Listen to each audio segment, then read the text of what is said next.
kababayan, nauunawaan ko ang galit at pagkadismaya ninyo.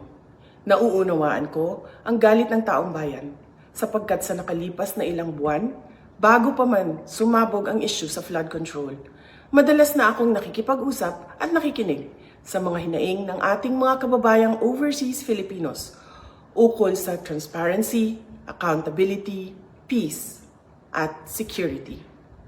Nauunawaan ko ang galit ng taong bayan dahil nasaksihan ko mismo kung paano minanipula ng House of Representatives ang budget ng Department of Education.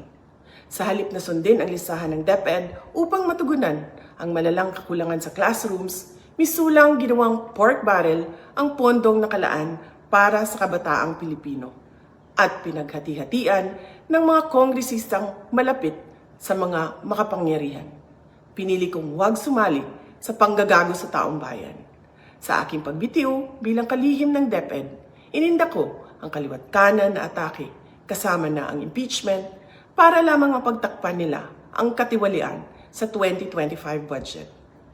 The President now faces a profound crisis of confidence, especially in the way these corruption investigations are being handled, which appear to lack both direction and resolve. We also seek clear answers on how a budget that deprived Filipinos of billions and billions of pesos was approved under his watch.